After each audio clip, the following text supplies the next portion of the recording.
Hello everyone, good morning to all of you and welcome to online study point. दोस्तों, आज है 15 मई और आज की इस वीडियो में हम 15 मई से रिलेटेड करंट अफेयर के सभी इंपॉर्टेंट क्वेश्चन को कवर करेंगे। तो यदि आप लोगों को इस वीडियो की पीडीएफ चाहिए तो आप हमारे इस मोबाइल एप्लीकेशन को भी इंस्टॉल कर सकते हैं, जिसकी लिंक डिस्क्रिप्शन बॉक्स में दी हुई है। स्टार्ट करते हैं हमारा पहला क्वेश्चन।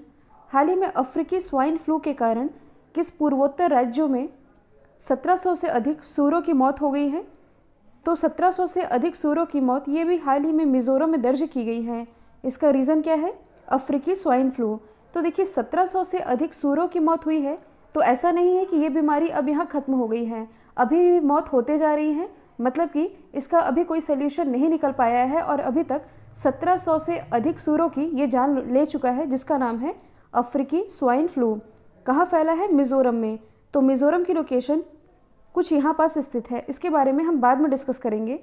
सबसे पहले यदि हम बात करें इस अफ्रीकी स्वाइन फ्लू के बारे में, तो ये पहली बार 1920 में पाया गया था और ये नाम से ही स्पष्ट है कि अफ्रीका में पाया गया था, इसलिए इसका नाम है अफ्रीकी स्वाइन फ्लू।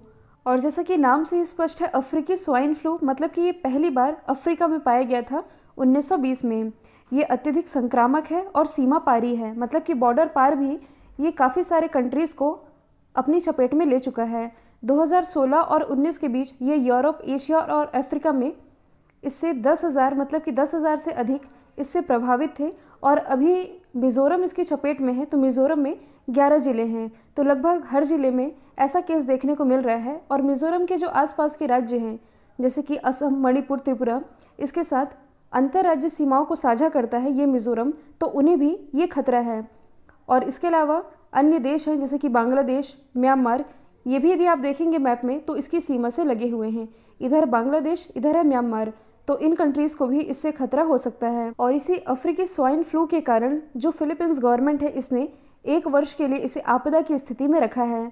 अफ्रीकी स्वाइन फ्लू का जो पहला मामला है ये 2019 में निकल कर के सामने आया था और 2019 के बाद ये 3 मिलियन से अधिक, यानी कि आप कह सकते हैं 30 लाख से अधिक पालतू पशुओं को अपना शिकार बना चुका है। इससे प्रभावित है मिज़ोरम, तो आप मैप में देख सकते हैं मिज़ोरम की लोकेशन। इसकी राजधानी है आइजोल, मुख्यमंत्री है जोरमथंगा, राज्यपाल है PS श्रीधरन पिल्लई। हाल ही में PS श्रीधरन पिल्लई के द्वारा एक किताब लिखी गई है, इसका नाम है ओ मिज़ोरम। साथ ही यहाँ से मैंने आप लोगों को इम्पॉर्टेंट हिल्स के नाम याद रखवाए थे। तो मिज़ोरम से आपने क्या याद रखा था? मिज़ो हिल्स, जैसा कि नाम से ही स्पष्ट है, मिज़ो हिल्स, नागा हिल्स, ये आपने याद ही करी है। और ब्लू माउंटेन की भूमि ये मिज़ोरम को ही कहा जाता है। अगला क्वेश्चन है, हाल ही में किस देश ने हार्ट बीट बिल पारित किया है? तो हाल ही में हार्ट बीट बिल जो कि पारित किया गया है टेक्सास में। टेक्सास जो कि नॉर्थ अमेरिका का एक कंट्री है। ये जो आप देख रहे हैं ये है टेक्सास। ये पूरा मामला है क्या? तो सबसे पहले आप ये जान लीजिए कि हार्ट बिल ये क्या है। हार्ट बीट आप सभी जानते हैं, दिल की धड़कन, इसी के लिए एक बिल लाया गया है जो कि USA में एक विवाद से भरा विधेयक रहा है। कहने का मतलब है कि यह जो विधेयक है ये भ्रूण के, मतलब कि महिला के गर्भ में जो बच्चा पल रहा है इसके धड़कन की पता लगाने के लिए, मतलब कि यदि पता चल जाता है कि यदि उस महिला के गर्भ में बच्चा है तो उस पर गर्भपात से ये रोक लगाता है। और ये आमतौर पर गर्भधारण के 6 सप्ताह के बाद पता चलता है। अब इसे आप समझिएगा। तो इस बिल में सीधा सीधा कहा गया है कि जिस महिला के गर्भ में यदि हार्ट बीट सुनाई देने लगी है, मतलब कि 6 हफ्ते से अधिक का समय हो चुका है और उसके गर्भ में जो शिशु है उसमें हार्ट बीट पनप चुकी है, तब ये अबॉर्शन नहीं करवा सकती। ये बिल काफ़ी विवादों में भी रहा है क्योंकि कई महिलाएं 6 हफ्ते में अपनी गर्भ अवस्था से अनजान होती हैं। मतलब कि 6 हफ्ते आप कह सकते हैं कि लगभग 1.5 महीने तक कुछ महिलाओं को तो ये भी मालूम नहीं रहता कि वह प्रेग्नेंट है या नहीं। तो उनमें से ज़्यादातर का गर्भपात 6 सप्ताह के बाद ही होता है, जब उन्हें मालूम ही नहीं रहता कि वह प्रेग्नेंट है या नहीं। तो ऐसे में जो सेंटर फॉर रिप्रोडक्टिव राइट्स है, जो कि एक वैश्विक कानूनी वकालत संगठन है, इसका ये कहना है कि ये जो कानून लाया गया है, हार्ट बीट बिल कानून, ये असंगत है। ये जो बिल है ये गर्भावस्था के शुरुआती चरणों में, मतलब कि लगभग 1.5 महीने के दौरान ये अबॉर्शन पर बैन लगाता है। यदि देखा जाए तो गर्भावस्था के 11वें सप्ताह में, 11वें सप्ताह मतलब आप कह सकते हैं कि लगभग 3 महीने के दौरान महिला के गर्भ में, मतलब कि जो भ्रूण है ये भ्रूण बन पाता है।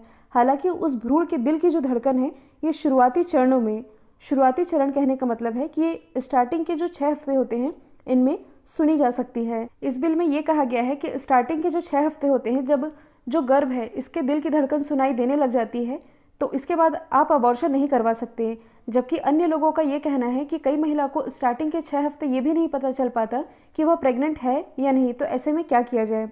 तो ये काफ़ी विवाद का और चर्चा का विषय भी बना हुआ है। अच्छा, यहाँ अबॉर्शन की यानी कि गर्भपात की बात की जा रही है, तो भारत में क्या स्थिति है, तो ये भी एक करंट का मुद्दा रहा है। ये शायद मार्च या अप्रैल की ही बात है। तो हाल ही में हुआ क्या है कि भारत सरकार की जो केंद्रीय कैबिनेट है, इसने चिकित्सा गर्भपात अधिनियम 1971 में संशोधन करने की मंजूरी प्रदान कर दी है।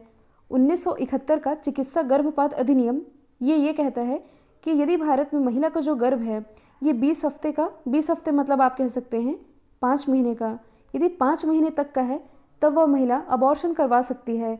इसे ही संशोधन करने की मंजूरी दी गई है और संशोधन करने के बाद इसे 24 वीक किया जाएगा। 24 वीक मतलब कि यदि महिला का गर्भ 6 महीने तक का है तब यह अबॉर्शन करवा सकती है। तो ये सब क्यों किया जा रहा है, तो ऐसा इसलिए ताकि जो बलात्कार, दुष्कर्म जैसी घटनाओं का शिकार कम उम्र की युवतियाँ होती हैं और जो नाबालिग होती हैं, इन्हें इस कानून के संशोधन करने से मदद मिल सकेगी। तो भारत में ये मुद्दा चल रहा है। साथ ही कुछ दिन पहले मैंने आप लोगों को बताया था कि हाल ही में जो अर्जेंटीना है, अर्जेंटीना ने गर्भपात को वैध किया है और ऐसा करने वाला ये पहला लैटिन अमेरिकी देश बना है। क्योंकि ये अर्जेंटीना है, यहाँ कुछ पौराणिक मान्यताएं थी जिसके कारण यहाँ गर्भपात कराना अलाउ नहीं था। लेकिन अभी जो यहाँ नया कानून बना है इसके अनुसार यहाँ 14 वीक, मतलब कि यदि किसी महिला का गर्भ 14 वीक तक का है, लगभग आप कह सकते हैं कि 3.5 महीने का, 14 वीक का गर्भ होने के बाद अर्जेंटीना में अब महिलाएं गर्भपात करा सकेंगी। कौन सा चक्रवात भारत में 2021 का पहला चक्रवात है जिसे लेकर केरल सरकार ने रेड अलर्ट जारी किया है, तो 2021 के इस पहले चक्रवात का नाम है तौक्ती साइक्लोन, जो कि कहाँ देखा गया है, केरल के पास। यदि आप देखेंगे तो ये है अरब सागर वाला एरिया। यहाँ इस पहले चक्रवात की पुष्टि की गई है और माना यह जा रहा है कि इस चक्रवात के आने से इसके आसपास के जो 5 राज्य हैं ये प्रभावित हो सकेंगे। अच्छा, किसी एरिया में यदि चक्रवात आने वाला रहता है तो उसके पहले ही पता चल जाता है। वो कैसे पता चलता है, तो यदि आप इस इमेज को देखेंगे, ये इमेज क्या किसी ने हेलीकॉप्टर से जाकर क्लिक की है? देखिए, ऐसा नहीं है। भारत के द्वारा अंतरिक्ष में कुछ सैटेलाइट छोड़े जाते हैं, विभिन्न उद्देश्यों के लिए छोड़े जाते हैं, जिसमें कि कुछ सैटेलाइटों का ये भी कार्य रहता है कि इन स्थितियों का पता लगाना कि भारत में चक्रवातों की क्या स्थिति है या बाढ़ की क्या स्थिति है, वन सर्वेक्षण, ये सभी सैटेलाइट के माध्यम से किया जाता है। तो इसी सैटेलाइट ने अभी हाल ही में अरब सागर वाले एरिया में इस तौक्ती साइक्लोन की पुष्टि की है और इसे ही लेकर के जो केरल गवर्नमेंट है इसके द्वारा रेड अलर्ट जारी कर दिया गया है। अब सवाल ये बनता है कि ये जो चक्रवात है ये बनते कैसे हैं, तो समुद्र में गर्म और नम हवा जब ऊपर उठती है, जैसे जैसे ये ऊपर उठ जाती है तब ये कम दबाव का क्षेत्र बनाती है और इस क्षेत्र के चारों ओर जो दबाव होता है ये अधिक होता है। मतलब कि ये कम दबाव का क्षेत्र है और इस चक्रवात के, मतलब कि इस बिंदु के चारों ओर आप कह सकते हैं कि दबाव अधिक होता है। जबकि जो प्रति चक्रवात होता है, प्रति चक्रवात में बीच में क्या होता है कि इसमें अधिक दबाव होता है और उसके आसपास ये कम दबाव का क्षेत्र होता है। तो इस चक्रवात का नाम आप ज़रूर याद रखेंगे क्योंकि ये इस साल का पहला चक्रवात है। नाम है तौकी साइक्लोन। अम्फान चक्रवात, इसने लास्ट ईयर तबाही मचाई थी, इसने प्रभावित किया था ओडिशा और वेस्ट बंगाल को। निसर्ग चक्रवात ये महाराष्ट्र में देखने को मिला था और गोनी टाइफून ये कहाँ देखने को मिला था, तो ये फिलीपींस में देखने को मिला था। अगला क्वेश्चन है, केंद्र सरकार ने अत्याधुनिक रासायनिक सेल बैटरी के विनिर्माण को बढ़ावा देने के लिए कितने करोड़ रुपए के अनुमानित व्यय की उत्पादन से जुड़ी प्रोत्साहन योजना को मंजूरी दी है, तो ये राशि होगी 8,100 करोड़ रुपए की। अब कहने का मतलब है कि कहा यह जा रहा है कि भारत का जो फ्यूचर है ये होगा बैटरियों में। अब इसे आप समझिएगा, जैसे कि कुछ समय पहले ही एलन मस्क के द्वारा एक ट्वीट किया गया था कि धरती की जो फ्यूचर मुद्रा है, यानी कि धरती की जो फ्यूचर करेंसी होगी ये होगी क्रिप्टो करेंसी। वैसे अब यहाँ ये कहा जा रहा है कि भारत का ये जो फ्यूचर है या आप दुनिया का फ्यूचर कहते हैं, ये बैटरी पर आधारित होगा। क्योंकि आप सभी जानते हैं कि विभिन्न देशों की जो सरकार है ये पूरी तरह से रिन्यूएबल एनर्जी को बढ़ावा दे रही है और व्हीकल के मामले में यदि देखा जाए तो इसमें इलेक्ट्रिक व्हीकल को अब बढ़ावा दिया जा रहा है। कहा जा रहा है कि आने वाले समय में जो पेट्रोल डीजल वाली कारें हैं ये बंद होंगी। ब्रिटेन ने तो ये भी घोषणा कर दी है कि हम आने वाले सालों में मतलब कि 2030 से अपने देश में पेट्रोल डीजल कारें पूरी तरह से बंद कर देंगे और इलेक्ट्रिक व्हीकल को बढ़ावा देंगे, जिससे कि पॉल्यूशन की समस्या से निजात पाया जा सकेगा और इससे कहीं ना कहीं क्लाइमेट चेंजेस की समस्या से भी निपटने में हेल्प मिल सकेगी। भारत में यदि देखा जाए तो भारत का पहला ई वाहन चार्जिंग यानी कि इलेक्ट्रॉनिक वाहन चार्जिंग प्लाजा ये स्थापित किया गया है दिल्ली में। तो भारत भी धीरे धीरे इलेक्ट्रिक व्हीकल की तरफ बढ़ ही रहा है। ऐसे में इसने ऐसी घोषणा की है कि जो भी व्यक्ति भारत में बैटरी से विनिर्माण का कार्य करना चाहता है, मतलब कि खुद से यदि वे स्वदेशी बैटरी बनाएंगे, तो इसके लिए मतलब उन्हें बढ़ावा देने के लिए भारत सरकार के द्वारा 8,100 करोड़ रुपए आवंटित किए गए हैं। और स्वदेशी बैटरियों के इस्तेमाल से होगा क्या, भारत को तो हेल्प मिलेगी ही, साथ ही इससे क्या होगा कि निर्यात को भी बढ़ावा मिलेगा। उन बैटरियों का निर्यात अन्य कंट्रीज़ को भी किया जा सकेगा, जिससे कि भारत को आर्थिक मदद भी मिल सकेगी। अगला क्वेश्चन है, ब्लैक फंगस इन्फेक्शन से निपटने के लिए, देखिए यहाँ टाइपिंग मिस्टेक है, ये है ब्लैक फंगस। तो ब्लैक फंगस इन्फेक्शन से निपटने के लिए देश की पहली म्यूकोर माइकोसिस यूनिट ये किस राज्य में स्थापित की गई है? तो ये भी हाल ही में मध्य प्रदेश में स्थापित की गई है। ब्लैक फंगस रोग ये भी चर्चे में रहा है और इसी से निपटने के लिए मध्य प्रदेश का मतलब कि भारत का ये जो पहला म्यूकर माइकोसिस यूनिट है ये मध्य प्रदेश की राजधानी और जबलपुर में ओपन किया गया है। ब्लैक फंगस ये है क्या? तो ये एक फंगल डिसीज़ है जो कि म्यूकोर माइकोसिस नाम का फंगल है और इस संक्रमण के शिकार अधिकतर वे लोग हो रहे हैं जो कि पहले से ही किसी बीमारी के शिकार हैं और यह बीमारी सबसे ज़्यादा आँखों को प्रभावित करती है और यह बीमारी ज़्यादातर ठीक हो रहे कोविड-19 मरीजों में पाई गई है। और 2 या 4 दिन पहले मैंने इस डिसीज़ के बारे में पढ़ा था। जब मैंने इसके बारे में सर्च किया तब मालूम चला कि ये जो ब्लैक फंगल डिसीज़ है ये उन्हीं लोगों को हो रही है जो कि पहले से कोरोना से पीड़ित थे, लेकिन वे धीरे धीरे रिकवर हो रहे थे। उनके रिकवरी के दौरान उन्हें ये ब्लैक फंगल डिसीज़ हुई और इसी कारण उनकी डेथ भी हो चुकी है। इसी के लिए एक यूनिट स्थापित की गई है मध्य प्रदेश में, भोपाल और जबलपुर में। यदि हम बात करें भोपाल की, जो कि मध्य प्रदेश की राजधानी है, यहाँ भारत का पहला ई कचरा क्लिनिक स्थापित किया गया है। मुख्यमंत्री शिवराज सिंह चौहान, राज्यपाल है आनंदीबेन पटेल, मुख्य न्यायाधीश कुछ समय पहले ही बनाए गए हैं जस्टिस मोहम्मद रफ़ीक। गायों के संरक्षण के लिए काऊ टैक्स लगाने वाला भारत का पहला राज्य ये भोपाल ही है। कोरोना की समस्या से निपटने के लिए किल कोरोना अभियान, रोको टोको अभियान, एक मास्क अनेक जिंदगी अभियान, इन सभी की शुरुआत मध्य प्रदेश गवर्नमेंट के द्वारा ही की गई है। भारत में जो टाइगरों का सर्वे हुआ था, मतलब कि बाघ सर्वेक्षण रिपोर्ट जारी की गई थी, जिसके अनुसार भारत में टोटल 2967 यानी कि 2967 ये है टाइगरों की टोटल संख्या, जिसमें कि सबसे ज़्यादा है मध्य प्रदेश में। मध्य प्रदेश में टोटल 526 टाइगर हैं और इसलिए मध्य प्रदेश को टाइगर स्टेट के नाम से भी जाना जाता है। यदि आपसे पूछा जाए कि भारत में कुल कितने टाइगर रिजर्व हैं, तो अब हो गए हैं 51। हाल ही में जो भारत का 51 टाइगर रिजर्व बना है, ये बना है तमिलनाडु का श्री विलिथुपुर मेघामलय टाइगर रिजर्व। जानवरों के लिए विश्व का सबसे बड़ा अंडरपास ये मध्य प्रदेश में ही बनाया गया है, जो कि पेंच नेशनल पार्क के बीचों बीच से होकर के गुजरता है।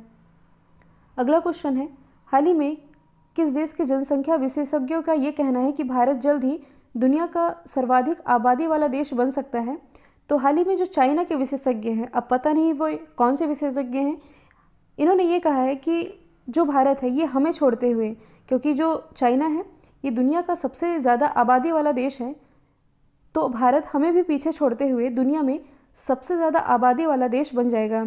जबकि यूनाइटेड नेशन यानी कि संयुक्त राष्ट्र का ये कहना है कि 2027 तक जो भारत है ये चाइना को पीछे छोड़ते हुए दुनिया का सबसे ज़्यादा आबादी वाला देश बन जाएगा। और चीनी विशेषज्ञों का ये कहना है कि यूनाइटेड नेशन द्वारा किए गए आकलन से पहले ही ये स्थिति आ सकती है। अब देखना क्या होगा कि ये स्थिति कब तक बनती है। हालांकि भारत सरकार के द्वारा कई परिवार नियोजन कार्यक्रम भी चलाए जा रहे हैं, जैसे कि हम दो हमारे दो, और कई राज्यों में ऐसी भी पहल की गई है कि जिन पेरेंट्स के 2 से अधिक बच्चे हैं इन्हें सरकारी नौकरी नहीं दी जाएगी। हालांकि ये बात अलग है कि जिनका पहला ही बेबी जुड़वा हो गया उन्हें इससे छूट दी गई है। यदि हम बात करें चाइना की, तो इसकी कैपिटल है बीजिंग, करेंसी है रेन मिनवी, प्रेसिडेंट है शी जिनपिंग। इससे रिलेटेड 3 करंट अफेयर के क्वेश्चन आप याद रखेंगे। पहला तो ये कि अंतरिक्ष में जो मलबा पड़ा हुआ है, जिसे आप डेब्रिस कहते हैं, इससे निपटने के लिए चाइना एक मिशन लॉन्च करेगा जिसका नाम है NEO-1।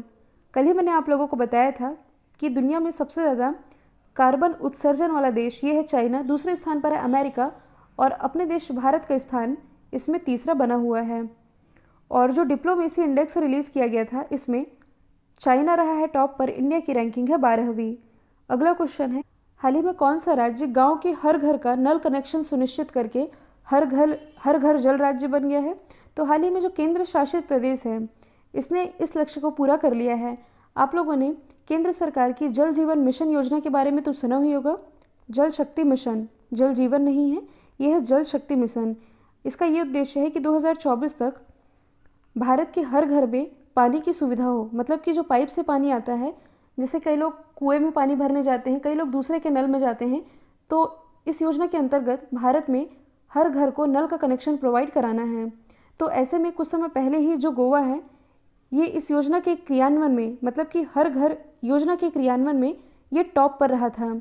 इसी के साथ ये भारत का ऐसा पहला राज्य बन गया जहां हर घर में नल की सुविधा है। इसके बाद तेलंगाना, इसके बाद अंडमान निकोबार, और ऐसी सुविधा मतलब कि इस योजना को समय से पूरा करने वाला चौथा राज्य आप कह सकते हैं ये बना है पुदुचेरी। यदि हम बात करें पुदुचेरी की, जो कि एक केंद्र शासित प्रदेश है, इसके कुल 4 जिले हैं जो कि भारत के 3 राज्यों में फैले हुए हैं। तमिलनाडु में है पौंडीचेरी और कोराईकाल, और आंध्र प्रदेश में है यनम, जबकि केरल में है माहे। ये हैं इसके 4 जिले। और हाल ही में पुदुचेरी के नए मुख्यमंत्री बनाए गए हैं, इनका नाम है एन रामासामी। क्वेश्चन है, हाल ही में all electric motorcycle brand live wire को किसने लॉन्च किया है? तो जैसा कि हमने अभी ये डिस्कस किया है कि आने वाली जो दुनिया होगी, मतलब कि व्हीकल की दुनिया, ये पूरी तरह से इलेक्ट्रिक ही होगी।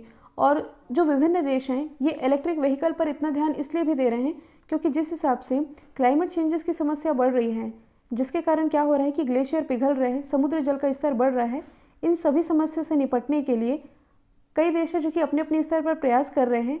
और ऐसे में जो मोटर वाहन कंपनियां हैं ये भी आगे आई हैं। ऐसे में जो हार्ले डेविडसन है, ये ऑल इलेक्ट्रिक मोटरसाइकिल ब्रांड जिसका नाम है लाइव वायर, इसने लॉन्च कर दिया है। और हार्ले डेविडसन ये एक इलेक्ट्रिक मोटर बाइक लाने वाली है, इसकी घोषणा तो पहले ही की जा चुकी थी और इनकी ये बाइक बनकर तैयार है, जो कि पहली बार लॉन्च की जाएगी इसी साल जुलाई 2021 में। यदि हम बात करें इस कंपनी की, तो स्थापना हुई थी 1903 में। इसके CEO हैं जोचेन जाइट्स। अगला क्वेश्चन है, किस राज्य सरकार ने मिकॉर्मियस रोगियों को मुफ्त इलाज देने की घोषणा की है? तो ऐसी घोषणा भी हाल ही में महाराष्ट्र गवर्नमेंट के द्वारा की गई है। अभी जो हमने ब्लैक फंगस डिसीज़ पढ़ा है, इसी का नाम है म्यूकोरमाइसिस रोग, जिसने कि महाराष्ट्र में भी अपने पैर फैलाना शुरू कर दिए हैं, क्योंकि कोरोना के सबसे ज़्यादा पेशेंट ये तो महाराष्ट्र में ही हैं। तो इसी डिसीज़ से निजात पाने के लिए महाराष्ट्र गवर्नमेंट ने इनके रोगियों को फ्री ट्रीटमेंट देने का ऐलान किया है। और इसका जो इलाज है ये महात्मा ज्योतिरादित्य फुले जन आरोग्य योजना के तहत किया जाएगा, जो कि महाराष्ट्र सरकार की प्रमुख स्वास्थ्य बीमा योजना है। ये जो डिसीज़ अभी हमने डिस्कस की थी, ब्लैक फंगल डिसीज़, ऐसे में कोरोना के मरीजों को सबसे ज़्यादा डर रहता है। पहले भी हमने डिस्कस कर लिया है, ये एक तरह का फंगल इन्फेक्शन है, ब्लैक फंगस भी कहते हैं। इसका सबसे ज़्यादा असर नाक, आँख, ब्रेन और लंग्स पर देखा जा सकता है। और यदि ये डिसीज़ बढ़ जाती है तो इसके ज़्यादा बढ़ने पर कुछ मरीजों के जबड़े, नाक और हड्डियाँ भी गलने लग जाती हैं, मतलब आप सोच सकते हैं। और समय रहते यदि मरीज़ ठीक नहीं हुआ तो उसकी मौत भी हो सकती है। तो इसी डिसीज़ से निजात के लिए, मतलब कि इसका फ्री इलाज हो सके, ऐसी घोषणा महाराष्ट्र गवर्नमेंट के द्वारा कर दी गई है। महाराष्ट्र की राजधानी है मुंबई। मुख्यमंत्री उद्धव ठाकरे, राज्यपाल है भगत सिंह कोश्यारी और यहाँ के मुख्य न्यायाधीश है दीपंकर दत्ता। इसे मुंबई में भारत का पहला फ्लोटिंग बास्केटबॉल कोर्ट, यानी कि तैरता हुआ बास्केटबॉल कोर्ट स्थापित किया गया था। इसके अलावा हाल ही में जो जस्टिस इंडिया रिपोर्ट रिलीज़ की गई है, न्याय देने के मामले में भारत का जो राज्य टॉप पर है ये महाराष्ट्र ही है। इसके अलावा महाराष्ट्र के ही लोनार लेक को हाल ही में रामसर स्थलों की लिस्ट में शामिल किया गया था। और महाराष्ट्र से ही रिलेटेड एक अभ्यारण्य है जो कि चर्चे में रहा है, थाने क्रीक फ्लेमिंगो अभ्यारण्य, जिसे कि हाल ही में इको सेंसिटिव जोन घोषित किया गया है। अगला क्वेश्चन है, हाल ही में कितने राज्यों ने प्रधानमंत्री गरीब कल्याण अन्न योजना के तहत खाद्यान्न वितरण शुरू किया है। तो हाल ही में 13 ऐसे राज्य हैं जिन्होंने इस योजना के तहत अन्न वितरण का कार्यक्रम शुरू कर दिया है। कुछ समय पहले ही प्रधानमंत्री नरेंद्र मोदी के द्वारा गरीब कल्याण अन्न योजना की घोषणा की गई थी, जिसके अंतर्गत गरीबों को मतलब कि मई जून के महीने में इन्हें मुफ्त खाद्यान्न दिया जाना था, मतलब कि अतिरिक्त खाद्यान्न, जिसमें आप गेहूं चावल शामिल कर सकते हैं। प्रति व्यक्ति 5 किलोग्राम अन्न के हिसाब से ये योजना चलाई जानी थी। इन्हें ये जो पूरा अन्न है ये फ्री में मिलना था। और इस योजना की शुरुआत प्रधानमंत्री गरीब कल्याण पैकेज के एक हिस्से के रूप में की गई है, क्योंकि आप सभी जानते हैं कि भारत में काफ़ी समय से लॉकडाउन लगा हुआ है। ऐसे में काफ़ी सारे ऐसे भी लोग हैं जो कि अपनी रोजी रोटी के लिए दिन भर के काम पर डिपेंड होते हैं। दिन में जो कमाते हैं कमा कर लाते हैं और उसी से खाते हैं।